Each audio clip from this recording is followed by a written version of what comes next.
And when Princess Bubblegum detects the energy coming from this prosthetic arm, she begins to invent a device to stop Finn from hurting himself.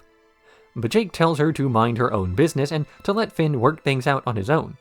While climbing, Finn's tower enters the house of a cloud woman who face blasts him before flying away, though she returns later, introducing herself as Carol and saying she used to be water that hated swimmers before evaporating, but she still holds on to her hatred of swimmers and took that out on Finn. Finn finally reaches space where he runs out of air before seeing a bright light and passing out. He awakens inside of a spaceship where he sees Martin watching TV, and then knocks him out, trying to rip off his favorite arm before regretting this decision and moping. Martin's revealed to be PB in a suit, trying to help Finn get over his anger before sending him home. Once there, he and Jake knock over Finn's tower, which hits the Candy Kingdom and breaks Princess Bubblegum's arm. Finn isn't frustrated over losing his arm, rather he is frustrated because of the circumstances behind losing his arm, involving the discovery of his awful personality of his father. So his attempts to get a new arm have more to do with seeking revenge than with actually getting the limb back, and as he climbs and gets closer to this revenge, he starts to believe that he'll get closer to the resolution of the real issue. But this is not a physical problem, but an emotional one, an issue of revenge that won't be settled just because he got that revenge. Carol explains this to him after attacking Finn on her cloud, how she hated people swimming through her all the time and finally escaped the situation. And yet, despite being away from it all, she still carries that resentment towards the swimmers with her, even though they can never harm her up on her cloud. In the same vein, Finn would not have been satisfied with just ripping off his father's arm. He would still resent the man enough to spend his whole life angry at him, even while his father is, presumably, away indefinitely. This is where most of Finn's frustrations stem from, because it's perfectly normal to get angry at an abuser, to want to act to get away from that awful person. But once you do get away from a guy like that, you can't let them continue to hurt you without actually doing anything. Finn needed to learn to let go, even if he really didn't want to. Even though it feels like the bad guy won and there's nothing he can do about it but move on with his life and act as though it's okay. But by this point, not dropping the situation is only hurting himself, so, unfair as it is, Finn has to accept his losses.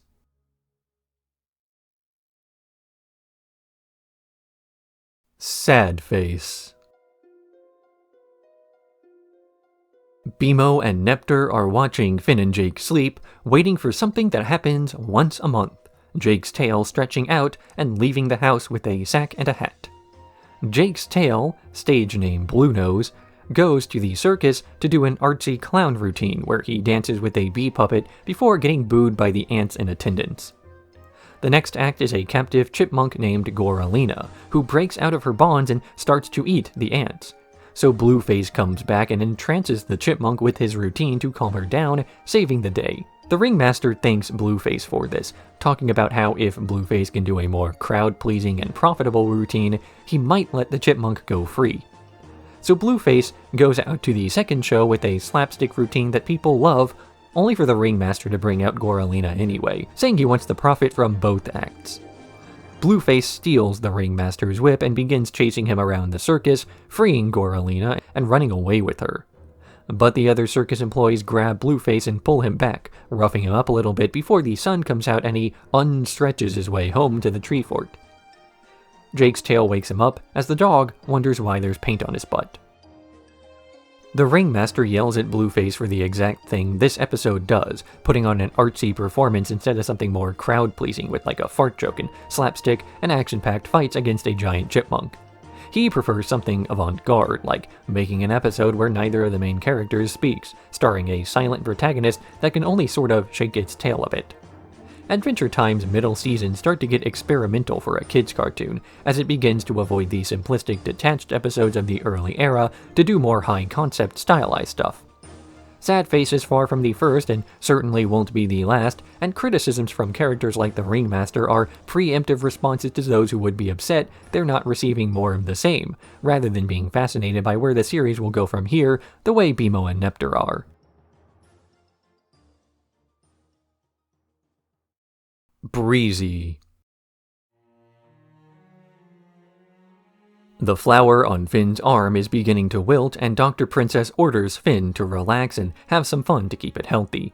But Finn is struggling to feel good, or feel anything else for that matter, and while moping in the woods, a bee named Breezy sees this flower and falls in love with it. Breezy follows Finn to Crab Princess's party, where she plays wingman by figuring out what the princess likes so Finn can make out with her. Breezy then helps Finn kiss the Lizard Princess, the Mussel Princess, and later go on a date with the Frozen Yogurt Princess, who Jake thinks looks like a cross between Princess Bubblegum and Flame Princess. Finn and Breezy are walking through the woods later, where Breezy explains she is a virgin queen bee, and will soon have to eat the royal jelly and return to her responsibilities.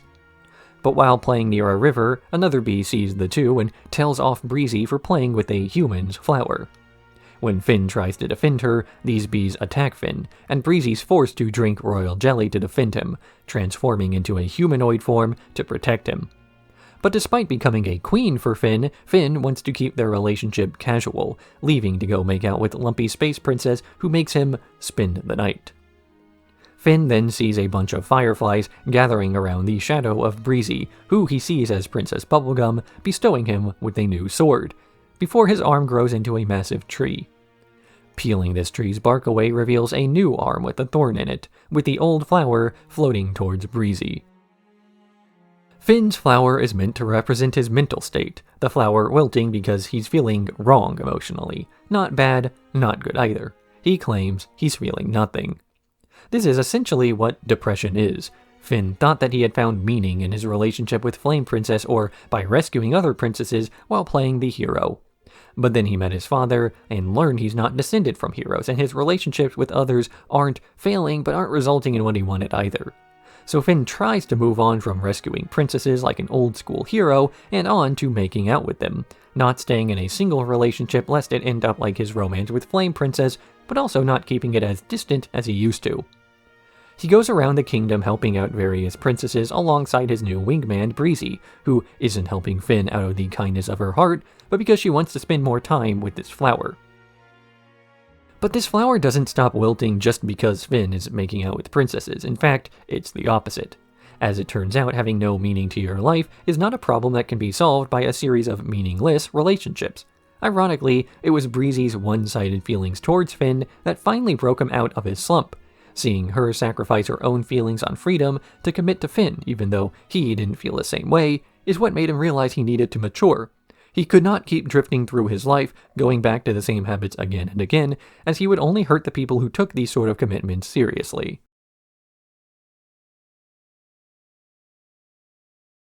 Food chain.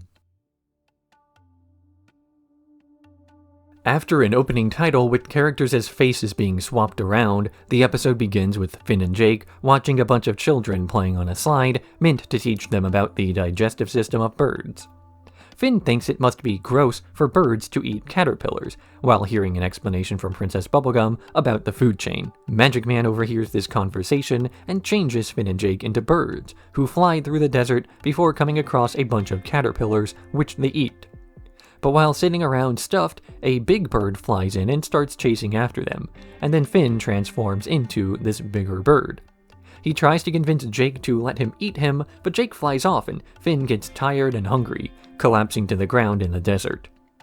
Finn then becomes thousands of bacteria who chow down on the dead bird, much to Jake's disgust, and he soon finds himself as a plant in an oasis. Caterpillars start to eat Finn, and he cannot defend himself until some birds eat the caterpillars and save him. Finn and Jake are then caterpillars in the desert, looking for food, water, and shade when they meet Erin, a female caterpillar, and they all head to the oasis together. While eating a plant, Finn falls in love with Erin, and they get married, only for the wedding to be crashed by the Finn and Jake bird before cutting back to the museum, where Finn throws up a bunch of caterpillars. Now understanding the food chain, Finn sings a song about it, though the kids are uninterested and they play on the slides instead. As a bit of a personal note, two of my 3 favorite anime of all time are Tatami Galaxy and Ping Pong the Animation, both of which were directed by the guest director for this episode, Masaaki Iwasa. His directing style is best known for never depicting something the audience already knows the appearance and movement of, if he can help it. While Finn and Jake are talking about caterpillars, the shot hangs on a group of kids playing on a slide or watching Princess Bubblegum explain something else. The only reason to show 2 characters in a walk cycle is if something unexpected happens, like the duo turning into birds. Action sequences are characterized twofold. First, by never actually showing the point of impact for any scene involving movement, but also spending a lot of time on the wind up to the impact. Secondly, by montages consisting of a series of rapidly evolving shots that don't give the viewer quite enough time to hang on any one scene, but copying the composition from shot to shot, so if you miss one moment, you can get the gist of it from the reaction shot. Consistency is also skewed, as the line between an imagination sequence and an exaggerated version of reality is swapped between without ever clarifying which is which, or if that even matters. The episode itself is considered non-canon, though the plot is about Finn learning there's no such thing as the top of the food chain, or a being who can exist in a vacuum. The birds never win, they get eaten eventually, and to eat is to be eaten, as to live is to die and live again.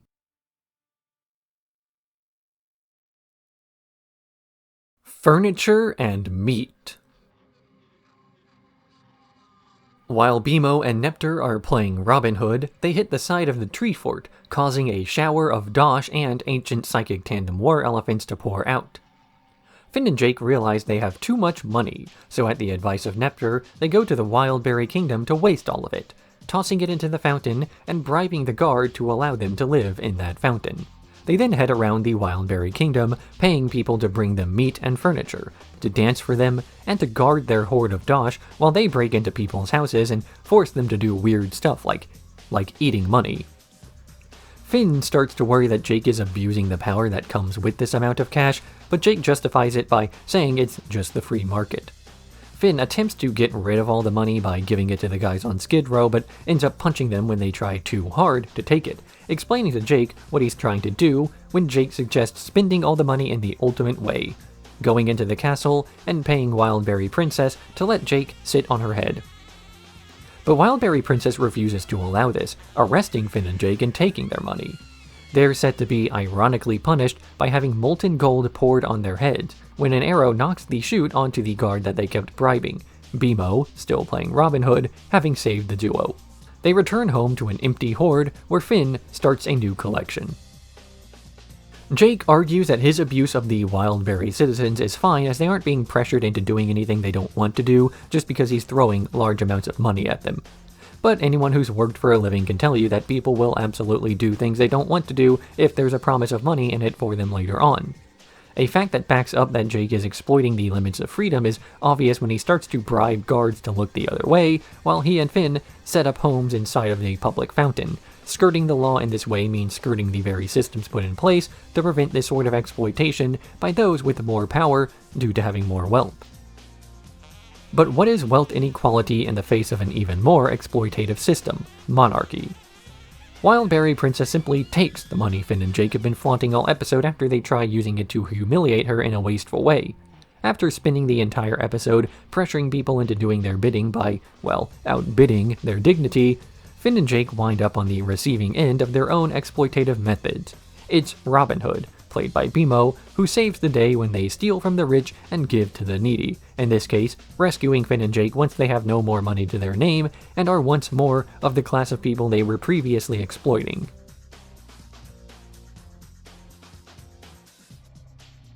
The Prince Who Wanted Everything. Ice King wakes up in Lumpy Space Princess's camp, tied to a tree and forced to read LSP's Fiona and Cake fanfiction, The Prince Who Wanted Everything. This story is about Lumpy Space Prince, who's being forced to act like a monster by his parents when he just wants to give away gold-plated sandwiches to the peasants. Lumpy Space Prince runs away from his family and kingdom, winding up in Ah, the alternative to Oo, where he demands that the forest animals treat him like a prince, kidnapping several subjects before Fiona and Cake enter the forest to free them. But instead of being upset at this, Lumpy Space Prince is infatuated by Fiona's disheveled appearance as he follows her and her cat home to learn to be more normal like them. After eating a regular sandwich that isn't served on the back of a baby, he sings a song about only needing the bare essentials before being interrupted by his parents, now a giant monster, who demand he be more like them. Lumpy Space Prince tries to fight them but is overpowered, but when he hears how nonchalant Fiona is about the fight, he realizes the way to fight off his parents is by not caring what they think, and after repeatedly telling them he doesn't care, they explode. They then fly into the sunset to enter the land of Oo, where Lumpy Space Prince will find his one true love, only for LSP and Ice King to instead get attacked by a rabid possum. Fiona and Cake, in the context of Adventure Time, are a series of stories told by the characters in universe that reveal their perceptions of what the world is and ought to be. It's a counterpoint to the death of the author argument, except the author is a fictional character that makes these interpretations worth looking into. Death of the author, of course, is when the reading of a fictional work is done without considering the author's history, upbringing, or intent when analyzing their work. Here, the actual analysis of The Prince Who Wanted Everything has no inherent worth beyond the context it creates for Lumpy Space Princess and how she views events that we've seen more objective versions of in our world. LSP lives in the woods because of a disagreement with her parents, something apparently too great for her to ever return, even after previous episodes have seen them reunited. To LSP, there are expectations on her to be something she can never be, and yet the expectations she believes are there are actually the things she's far more likely to end up as. Lumpy Space Princess doesn't even realize she is being abrasive. All of her personality traits are those of a person who genuinely believes she is looked up to and better than she is. And yet in a way she is still aware of the fact that others look up to someone decidedly un-Lumpy like Finn/Fiona.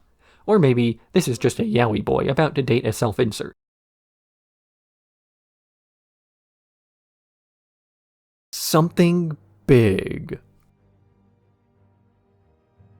Maja the Sky Witch has used her sentimental shirt from Princess Bubblegum to invoke Darren the Ancient Sleeper, a giant who dreams of war, and she orders him to help destroy the Candy Kingdom as it has high levels of caring about stuff. Off-screen, they arrive at the kingdom and begin the attack, with Root Beer Guy sacrificing himself to get Gridface Princess's barrier up to stop Darren's attack. Maja summons monsters from the Legion of Cadmus to help her break free of the barrier, so Colonel Candy Corn stops asking Peppermint Butler for relationship advice to lead the Candy Soldiers in firing themselves at the monsters after running out of ammo. Princess Bubblegum tries to ask Finn and Jake for assistance, but they're nowhere to be found, so she leads the charge herself on her swan, dodging lasers but being blown away. But when all hope seems lost, Finn and Jake return atop the ancient psychic tandem War Elephant, who blasts away one of Maja's blasts, knocking her unconscious when she hits a tree. Darren and the APTWE are evenly matched, so Finn leaps into the air to attack Darren's brain seed, destroying the giant, who thanks him before crumbling and bringing the incinerated candy people back to life, except for Root Beer Guy.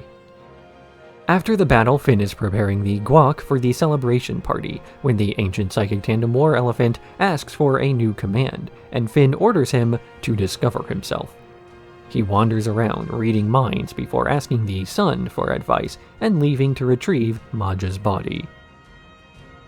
After the 5th season, there was a planned TV movie in the works for Adventure Time, something that had been foreshadowed for a while that ended up culminating in this episode instead.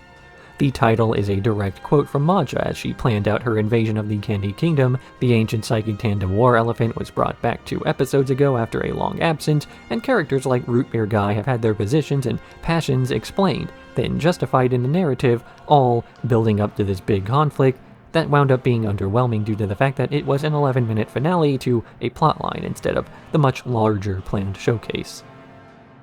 So Something Big ends up being an episode more about the ancient psychic tandem War Elephant than about Maja or Princess Bubblegum, or even Finn and Jake, who mostly exist in the episode as a vehicle for a callback character to go on a self-reflection journey.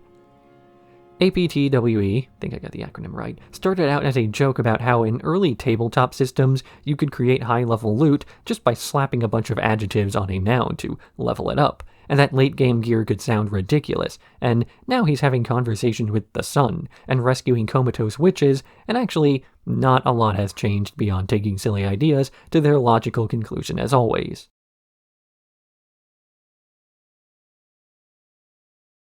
Little Brother. While trying to show off parkour moves, Shelby falls and has his bottom severed, which then comes to life as his little brother, who he names Kent.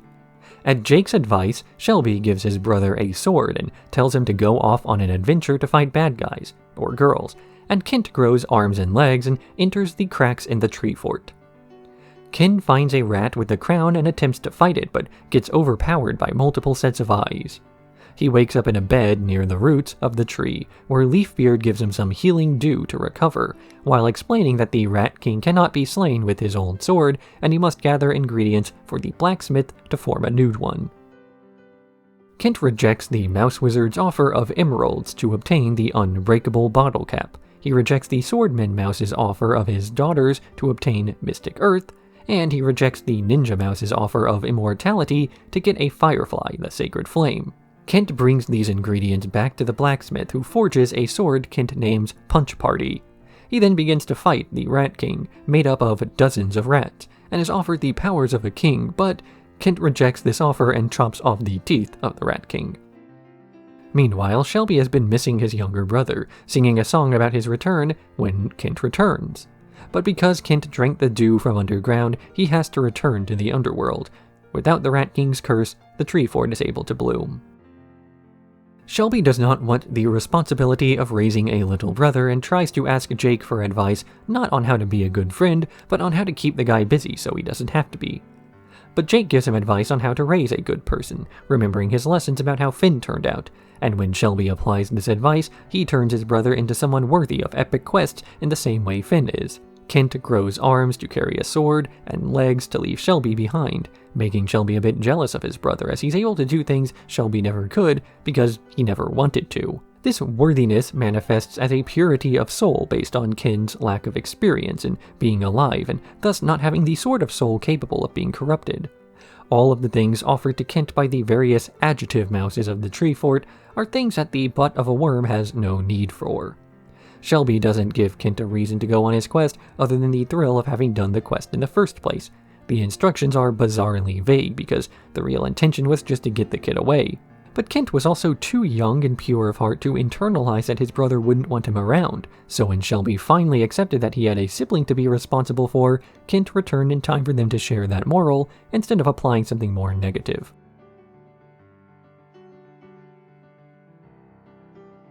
Ocarina. After showing up late to his children's birthday party, Jake's told by his son, Kim Kilwan, that he recently bought the deed to the tree fort from Marceline, and he will soon reassess his father's living situation. Kim Kilwan arrives at the tree fort to look at their treasure collection, only to learn that Finn and Jake spent it all during furniture and meat, so he instead allows them to live on their ladder while subdividing the rest of the house into multiple units. While Finn is trying to wash a footprint and a butt print off of his face in his former bathroom, the police are called on the duo for trespassing. While jailed in the Candy Kingdom, Jake explains how the big guys of the world tend to take over, then rewrite the rules to make their bullying legal. Kim Kilwan pays their bail, but also bills them for it, so Jake decides to dig up some of his old buried treasure, only to learn his son owns that too. Distraught, Finn suggests that they take Kim Kilwan's advice and get real jobs, but Jake assumes there's gotta be another reason behind his son's behavior. So they follow him to his fancy house in the forest, where Jake offers his son something priceless, fatherly love and a handmade ocarina. Kim Kilwan accepts this unusable instrument in exchange for the deed to the tree fort. Then he returns to his wife, where he explains that he wanted his father to stop acting so childish, but has since changed his mind. Over the years, Finn and Jake have remained pretty consistent in what they want and how they set out to get what they want, while the world of Adventure Time has changed, at least more than they have. Jake is an example of a static character, in that he never really learns or grows as a person, and a lot of his development is done in the form of his history and what he used to be like. Even having a bunch of children hasn't really affected Jake all that much, as he quickly returned to the tree fort because the kids grew up without him. But that's the catch. His kids grew up, he did not. So one of his kids takes it upon himself to teach Jake to be more adult, to mature alongside the world around him. But Jake continuously resists any attempts at growth because he's doing fine. It's hard to convince a happy person that they need to change anything about themselves. It is, however, possible to convince an unhappy person that they need to change, and ideally you don't even need to be that persuasive. Jake gives his son a non-functioning ocarina he made himself and is able to buy his house back for it. Not because it had equivalent value, but because the gift itself represents Jake's mental state and the fact that he doesn't need to change. Jake never lets the harsh reality of a rich jerk dividing up his house to sit on it forever get him down.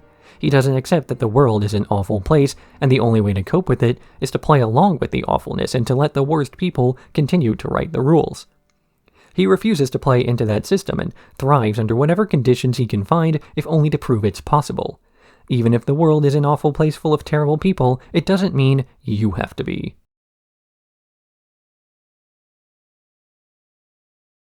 Thanks for the Crabapples, Giuseppe.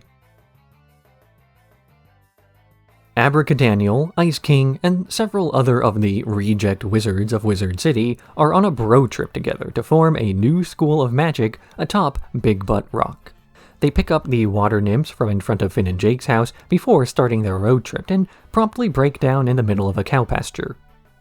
Undeterred, Abracadaniel suggests that they all write down some runes on toilet paper to prepare their spell, but they're chased away by the farmer before they can read them. Ice King propels them with his ice magic for a while before letting Abracadaniel take over, but when they see a crabapple tree and ask Giuseppe, a random old man they picked up, to hop out and grab a few, Abracadaniel's lack of control makes it impossible for him to stop, and Giuseppe is left behind, throwing the crabapples to the wizards. The wizards read some of their runes, like Giuseppe's poem about his daughter and Little Jude's rap lyrics, before seeing Big Butt Rock on the horizon. Ice King prepares their magic by tossing the spells into a cauldron, but it produces a sleeping spell that knocks everyone out. They wake up panicking with the bus taking on water. The water nymphs try to dislodge the bus, but fail and swim away.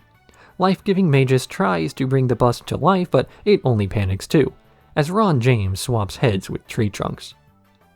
In the end, it's Giuseppe who uses powerful magic to raise the bus out of the water before disappearing into sparkles of light. The wizards of the Crabapple road trip then form a secret wizard society together. So many wizards are in some sort of secret coven in the world of Ooh that those who don't have a coven basically don't have a friend group either. So all of the misfits of the wizarding world get together to make their own from scratch, even convinced that they're going to make a new school of magic in the interest of keeping it a secret from those who would do the same. Adventure Time already has several episodes in the past where magic as a field has no inherent goodness or evil to it, and that it's the intention behind this magic that determines if it's wholesome or not. And the fact that it's so wholesome in intention as not wanting to be lonely was what these wizards set out with, is what makes the end result of their journey as rewarding as it was. They make a new school of magic that isn't based around secrecy in the interest of keeping other people out, but in the interest of letting other people in, even picking up Giuseppe, a total stranger, who winds up saving the day with this magic. Because it wasn't an old man serving as a deus ex machina, but a friend helping his friends.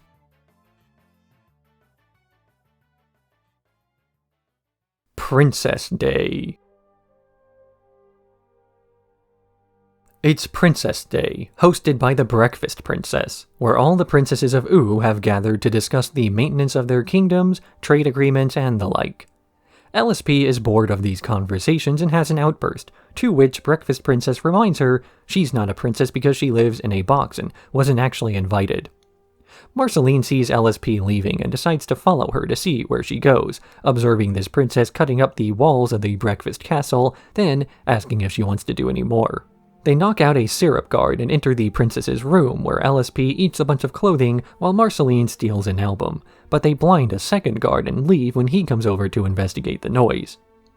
After pushing that guard out of a hole in the wall, they rush over to steal a car, only to run over the breakfast princess when she tries to stop them. Marceline puts her into the trunk and they drive into the desert, where she's told to build a sandcastle, as LSP and Marcy drive away. As they're leaving, LSP asks Marceline if they're bad people, though Marceline thinks there's no such thing and that good people sometimes do bad things. Then they accidentally drive off of a cliff before remembering they can both fly. Marceline and LSP wonder to each other if there's a such thing as a bad person, concluding that there isn't because what is considered a bad person is just a person who has sometimes done bad things. In this same sense, they cannot be bad people because they're just doing things sort of arbitrarily that can be justified in some manner. LSP lashed out against Breakfast Princess because she felt as though she had been humiliated by the woman from a string of insults.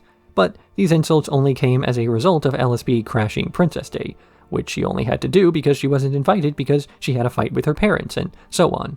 Most people don't consider themselves the bad guy when they do bad things, so it follows that everyone should feel the same way, as their actions can also be justified.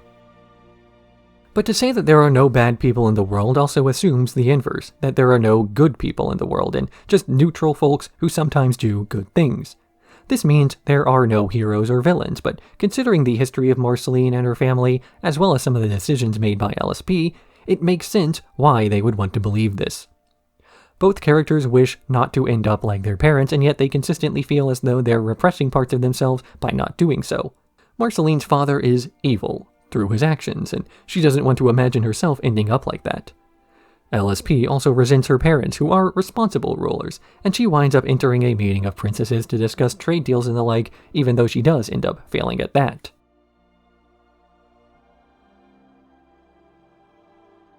Nemesis. Princess Bubblegum is secretly watching the Veritas Brigade as they discuss mysterious goings-on around the kingdom. But a member of this group named Peacemaster talks about the real danger to the Candy Kingdom before taking out one of these cameras and directly addressing the princess. PB declares a red alert, then asks Colonel Candycorn why the Banana Guard aren't properly reacting to the situation, before calling Finn and Jake, who don't hear the call as they're holding their breath with Rattleballs. Meanwhile, Peppermint Butler has decided to take matters into his own hands, chanting a mantra that takes him to another dimension, where he creates a sword and charges down Peacemaster. But the man stops him with a talisman that detected him coming, and is able to trap Pep-Butt inside of his hat, only freed when one of the other Veritas Brigade members frees him as he recognizes one of Princess Bubblegum's assistants. Pep-Butt challenges Peacemaster to a fight at the Wizard Arena, only to show up with Peacemaster's 3 children at his side. He turns 2 of his kids into monsters, while threatening the last one if Peacemaster doesn't throw away his charms and then humiliate himself to save them. Peacemaster slinks away as Peppermint Butler returns to the Candy Kingdom, knowing Princess Bubblegum is safe. Peppermint Butler is pretty much evil, from being on a first-name basis with Det to summoning Ogduad to possess members of the Candy Kingdom. The running joke of a piece of candy meant to serve Princess Bubblegum actually being a creature of pure evil reaches an apex in this episode, as someone who dedicates his life to hunting evil winds up accusing him accurately of horrible things, though without the context of the end result of these actions. Sure, Pep-Butt might pal around with the embodiment of death, but he uses this connection to save Finn and Jake's life at one point.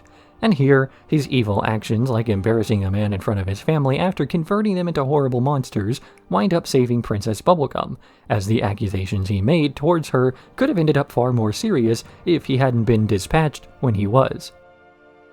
The danger of these accusations come from the people they're being told to, a group of conspiracy theorists led by Starchy, who pride themselves on truth to the point of naming their group after it, only to then spread wild theories among themselves while jumping to crazy conclusions about them. What starts off as a harmless speculation may end up with one guy who's actually crazy acting on that speculatory nonsense, and soon you've got a self-proclaimed demon hunter attacking the princess for things like his own infant son spitting up on him during a car trip. Men like Peacemaster are dangerous, but only if their ramblings are taken seriously, so Pep-Butt was right to embarrass him in the interest of making sure that his words are never taken seriously.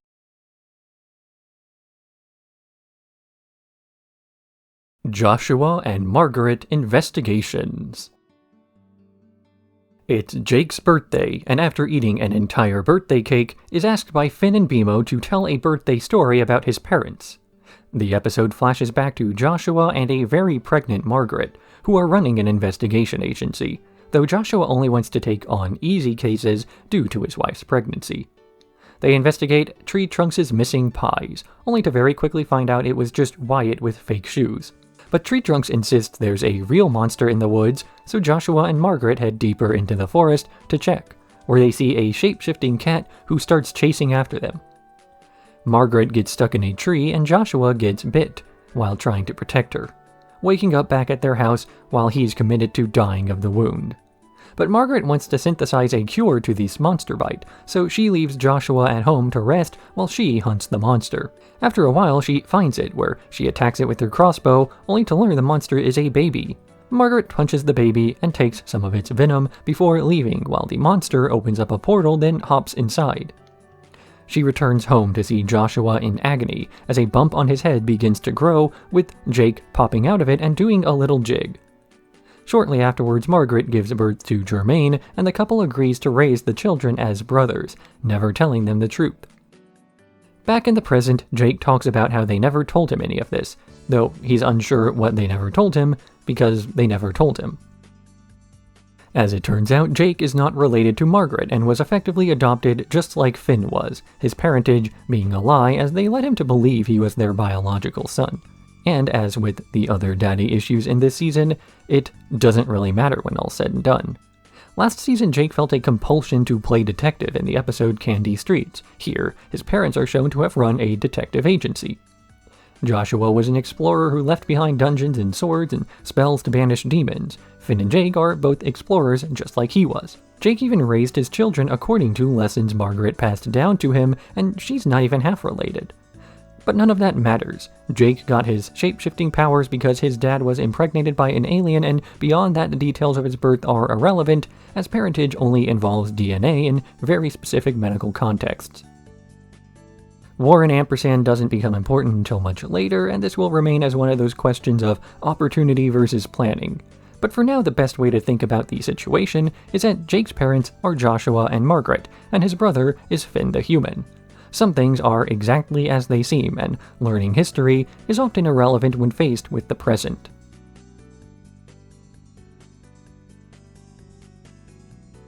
Ghost Fly.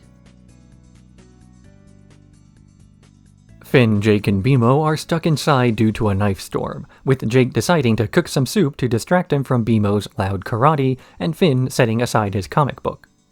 But while cooking, a fly lands on the pot and starts to eat his soup, so Jake kills it. That night, while trying to sleep, Jake is haunted by an unsanitary ghost fly that he and Finn can't kill. After being chased out of their house by this fly, they decide to call someone with supernatural experience, Peppermint Butler. Pep-Butt arrives with a case full of equipment to deal with the fly, drawing protective circles around Finn and Jake before his case is stolen and he jumps out the window. With Finn and Jake trapped inside their circles, the ghost fly tries to lure Finn out of this barrier by opening his comic book to its next page.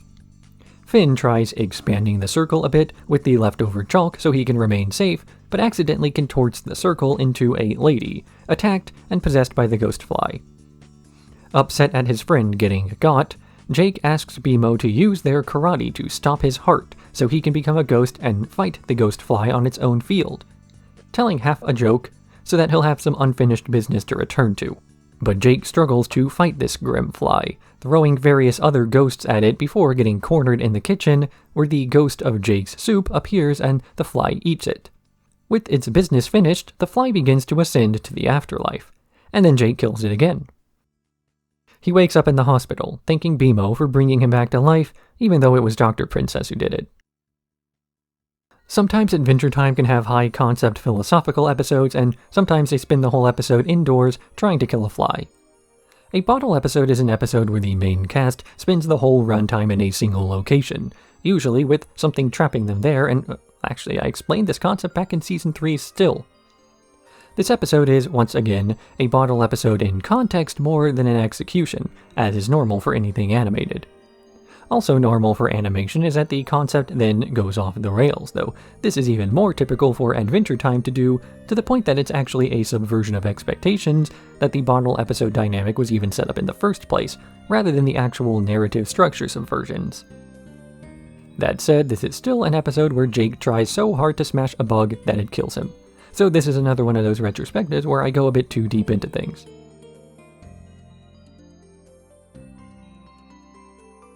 Everything's Jake. Magic Man flies into the tree fort and injects Jake with something that makes him tired and sleepy, Jake's face then melting into his stomach as he takes a nap. He wakes up in a world where everything is made of him. All of the animals and buildings and people are just Jake stretched out very tiny. While walking through Jake City, he meets Goose, who greets him like an old friend and invites him to a party. At this party, Jake is offered food, though he can't eat any of it due to the food being made of him, as well as the fact that every time he thinks about food, the entire world shakes. He's then taken to the mayor, who has several of the top minds working on a way to stop the Jake quakes, ignoring his theory on his stomach rumbling, as as Dr. Adamkinson claims that Jake is an extra-dimensional being and needs to be imprisoned, as allowing him to leave will cause their universe to collapse. Jake is thrown into a cell as Adamkinson offers to climb out of the hole in the sky to enter the glob world so he can retrieve food. But when he exits and sees Finn eating some noodles, he melts into a puddle of denial. As the Jake quakes get worse, Goose returns to Jake's cell, where he takes out the guards and breaks him out, saying it's okay if he eats something despite their universe ceasing to exist. Jake goes into the kitchen and eats some beans while crying. If it wasn't obvious from the earlier moments where I accidentally misspoke last paragraph, this episode was a mini reunion of sorts for several Futurama cast members to reprise their roles and dynamics in Adventure Time. Really, the misspeaking was actually written into the script. When Goose says it's been a year or two since he saw when he saw Jake, see, there it is again. That was because Futurama had been off the air for a bit over a year as of when the episode was written, about 2 as of when it aired. Farnsworth has a crackpot theory about the nature of the universe that, like his invention skills from Futurama, are accurate in spite of the absurdity of the premise, because scientific accuracy takes a backseat to humor except for the moments where it doesn't. Goose gets to call upon Fry and Bender's long history together to justify them having known one another for years, despite meeting for the first time in this episode, and the audience doesn't question it because we already know one couple of guys, so it's not a stretch to imagine Billy West in a similar position.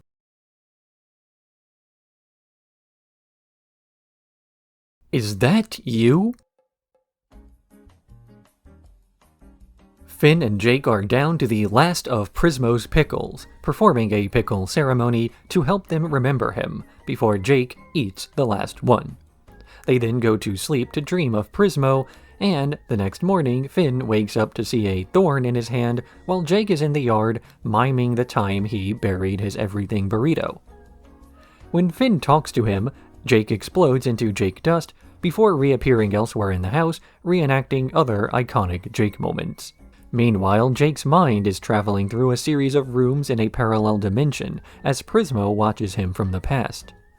Jake eventually finds a bed perfectly made for him and decides to sleep in it, dreaming Prismo into existence.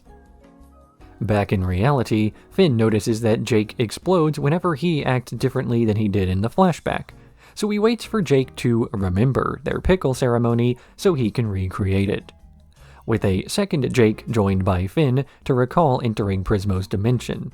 Prismo in the past is also reliving several of his memories, including one where he talks to an empty room about his Plan B, explaining to Finn that he needs to wake up Jake. Finn wakes up Jake and Prismo disappears, only for another Prismo memory to pull them aside before asking him to stop himself from waking up Jake. Finn stops Finn before he can finish reliving the memory of waking up Jake, causing Prismo to cease existing, and then the alternate dimension Finn explodes into the Finn sword as the eternally sleeping Jake transforms into Prismo's dream form. Prismo makes his return, or rather, Prismo made his return a while ago by setting events into motion before his death, such that he could be remembered in the future to exist within the present. The time room has always existed in a weird limbo, where the linear storytelling doesn't matter. So this episode can play with events that will have happened in the past, without it coming across as especially jarring, even if it really is. So Prismo planned on reincarnating and made a series of memories of him reincarnating, including memories where he explained the entire plan years before it happened. He then had Jake begin to dream about himself, as well as Finn watching these dreams and waking Jake up several times as he made time paradoxes. Jake then fell asleep because he set a trap for himself, only to both wake up and not wake up at the same time, as Prismo, or Jake, told him 2 sets of instructions to follow at once. Because Finn didn't stop Finn from waking up Jake, but he also stopped himself from waking up Jake, he turned into a time paradox and became a sword, having something to do with a thorn in his hand from earlier this season. If this sounds hard to follow, don't worry, you don't need to follow it. One of the difficulties in writing plots involving time travel and parallel universes is that you can never be sure if the audience is going to be able to follow along. If you explain things so thoroughly that they do, then you've spent more time writing explanations for the plot than the interesting parts of the plot. If you don't spend enough time explaining though, the audience will generally be okay, so long as the end results are explained. It's not to say the entire thing can be dismissed as irrelevant, as some fans will want a proper explanation, while others will just experience the episode and determine if it passes a vibe check over whether it seems like it could be followed. So making a complex plot make sense and making it look like it makes sense are two different things, and doing one does not assure you will do the other as well.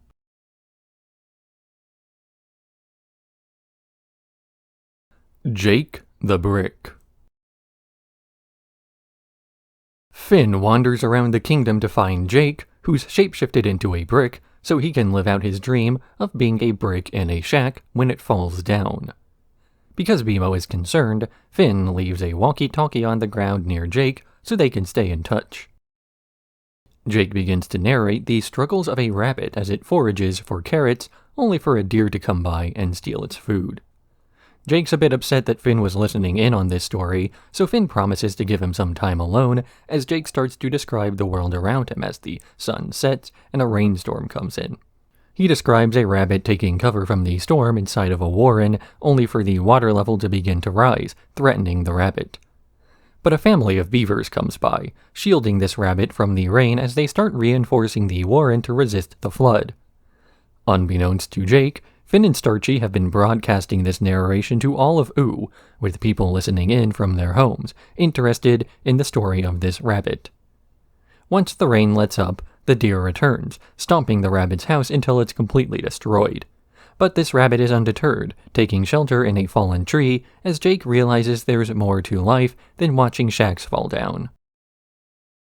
Jake turns himself into a brick. Funniest junk I've ever seen. And yet that's probably the least important part of this episode. It's the fact that he's a brick that forces him into a single location for a long stretch of time. Once immobile, he has nothing else to do except observe nature around him. No distractions means he has to make fun, and he succeeds in doing so by watching animals do random animal things. But it's not only Jake who finds this fascinating. All of Ooh listens in as he describes mundane features around him with a touch of artistry. The listeners all agree that there really must be something intricate and amazing in the world surrounding us all the time. These days there's a constant need for people to feel distracted from distraction by distraction, that some part of our brains must always be stimulated. And while hearing somebody mention this might lead you to think I'm about to go on some kind of a rant about disconnecting from it all, I think there's a good argument that disconnecting like this is impossible, not from your phone or whatever screen this video is on, but disconnecting from the world at large. Your brain will always find something to occupy itself with, whether that's the intricacies of nature around you, or the mechanics of some space you're occupying, or a video where some guy spends way too long talking about a kid's show. Because that kid's show and the space and nature are all fascinating subjects people can dedicate their lives to understanding. It's just a matter of deciding you want to satiate your curiosity about the world, and then understand it instead of just living in it.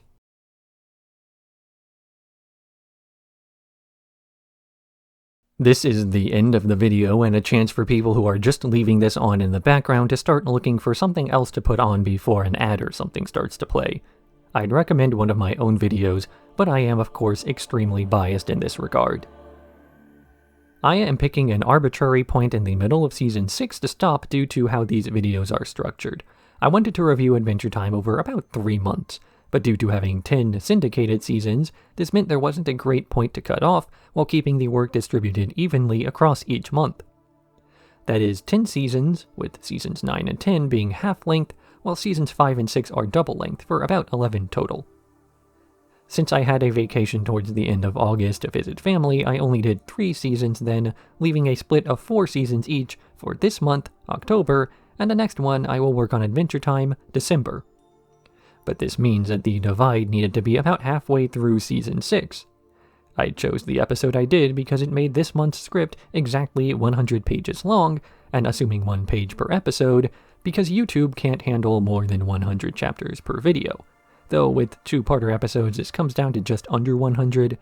Anyway, this part of the video will be cut out of the inevitable full-length retrospective of Adventure Time, so it doesn't really matter what I say here, so...